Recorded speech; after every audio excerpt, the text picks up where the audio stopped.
गुरुग्राम में आयोजित एक प्रेस कॉन्फ्रेंस में रोहतक से कांग्रेस सांसद दीपेंद्र हुड्डा ने अरावली को लेकर केंद्र और बीजेपी शासित राज्यों की सरकारों पर तीखा हमला बोला।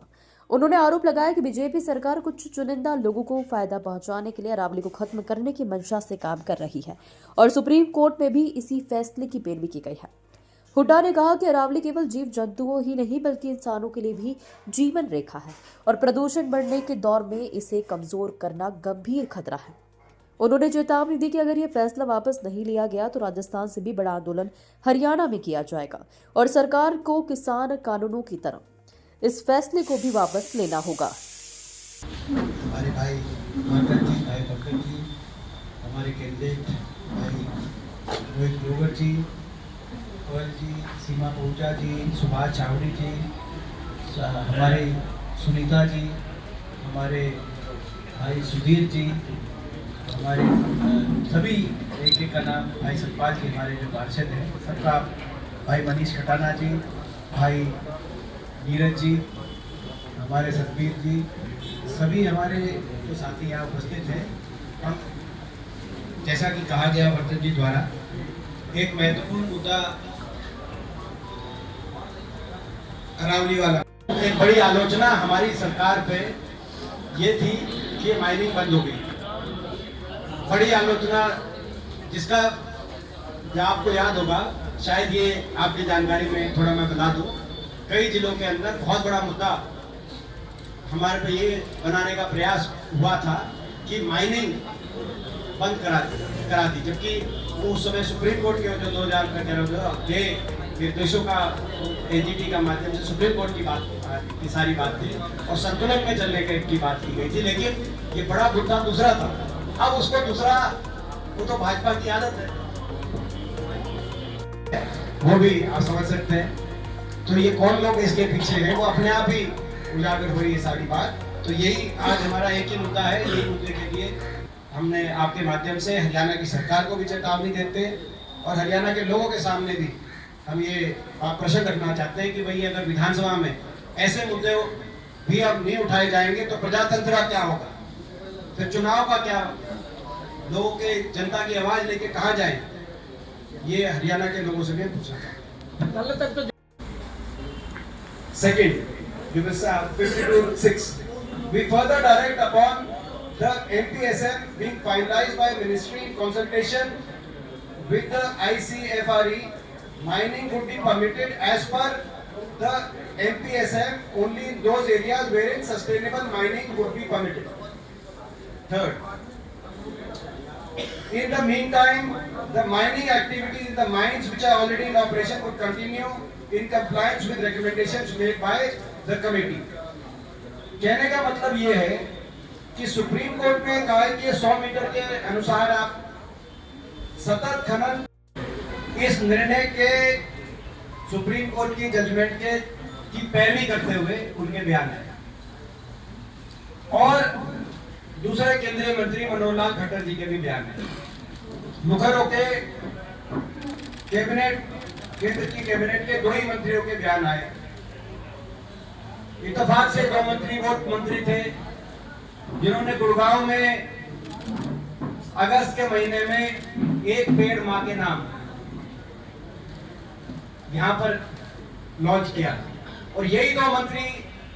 देश की सरकार के सुप्रीम कोर्ट के फैसले के पक्ष में सबसे मुखर होकर सामने आए और कह रहे हैं कि ये केवल विपक्ष कह रहा है कि भाई इसमें फैसले में कमी, या देश की जनता के लिए, और जनता जनार्दन होती है, देश की जनता इनकी नीयत पहचान चुकी है, इनकी नीयत समझ चुकी है। पहले ही अरावली में किस तरीके से, ऐसा मेरा मानना है। अब ये क्योंकि हरियाणा का एफिडेविट अभी तक आया नहीं, जो मैंने प्रश्न पूछा, तो जब सारी सरकारों ने और केंद्र सरकार ने एफिडेविट दिया, एक तरह की पैरवी करी, कहीं ना कहीं सुप्रीम कोर्ट 2010 में भी सुप्रीम कोर्ट ने ये 100 मीटर वाली बात मानने से मना कर दिया था, स्वयं सुप्रीम कोर्ट ने। तो सुप्रीम कोर्ट ने भी अपना पुराना खुद का जो फैसला था उसको की बजाय ये नया जो स्टैंड लिया, इसके पीछे पूरी तरीके से भारतीय जनता पार्टी की, केंद्र की सरकार और प्रदेश की सरकारों की गलत पैरवी इसके जिम्मेदार है। और इसीलिए हम ये सरकार से ही सवाल करें सर आपने कृषि कानून से संबंधित लॉबीज जिनका दबाव केंद्र सरकार पे था, जिनके मिली भगत के साथ केंद्र सरकार ने 100 मीटर का की पैरवी करी, वही लॉबीज कहीं ना कहीं हरियाणा सरकार का भी जो भी एफिडेविट दिया गया होगा उसके पीछे दिखाई देगी। तो पहले हरियाणा सरकार क्या स्टैंड था, और उसके बाद अब हमारी मांग ये है कि सरकार स्वयं देश की जनता से माफी मांगकर रिव्यू पिटीशन फाइल करे और ये जो सुप्रीम कोर्ट की गाइडलाइंस आई है इनको चेंज कराने के लिए सरकार पारदर्शी रूप से देश की जनता के सामने आए। ये मैं पारदर्शी इसलिए भी कह रहा हूं कि जब ये जजमेंट आई उसके अगले दिन ही विधानसभा का सत्र था और हरियाणा की विधानसभा में आफ्ताब जी यहाँ पे उपस्थित हैं, कांग्रेस पार्टी ने इस करना चाहती है, सरकार की क्या मानसिकता है उसके पीछे और उसके परिणाम आने वाली पीढ़ियों को कैसे भुगतने पड़ेंगे, विस्तार से इस बारे में सांसद दीपेंद्र हुड्डा जी आपको संबोधित करेंगे। तो मैं आप ज्यादा समय ना लेते हुए सीधा आदरणीय एमपी साहब से अनुरोध करूंगा कि आज की प्रेस वार्ता के लिए आप मीडिया के साथ ये सुप्रीम कोर्ट का आदेश है, तो ये उन आदेशों के अनुसार उसकी टेम्पररी प्रोविजनल कंप्लायंस करने के लिए कहा है कि जब तक हम वो योजना बनाए नहीं, यानी कि योजना क्या, जब तक वो ये ना बनाए कि कौन सा पहाड़ 100 मीटर ऊपर है 100 मीटर नीचे है कहां पे, वो योजना बनके जब तक नहीं आए तब तक कुछ बड़े इंडस्ट्रियल हाउसेस के इशारे से कृषि नीति में परिवर्तन लाकर सरकार ने 3 कानून बनाए थे, कृषि कानून, और एमएसपी व्यवस्था और मंडी व्यवस्था को समाप्त करने की बात आई थी। तो एक आंदोलन चला था, वो आंदोलन सरकार ने कहा पहले केवल पंजाब का आंदोलन है, लेकिन जब वो हरियाणा के लोग भी उसमें शामिल हुए तो उसका क्या प्रभाव पड़ा, सरकार को भी अपने कदम पीछे खींचने पड़े। ऐसे ही अरावली को सरकार केवल राजस्थान के लोगों का आंदोलन ना माने, आज पूरे देश के नौजवान नवयुवक इस पर आक्रोशित है और यदि सरकार तुरंत देश से माफी मांगते हुए सुप्रीम कोर्ट से भी खेद प्रकटते हुए अपना स्टैंड बदलते हुए सुप्रीम कोर्ट में रिव्यू पिटीशन के लिए नहीं जाएगी तो अरावली को सरकार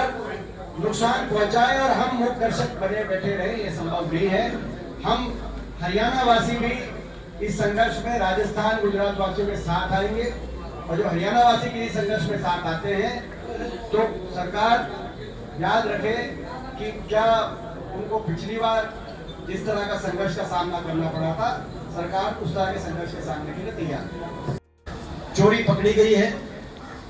और डाका डालने की नियत भी पकड़ी गई है, मगर डाका नहीं डालने देंगे अरावली को। दीपेंद्र जी एक छुट पे आई है मगर यू टर्न नहीं है,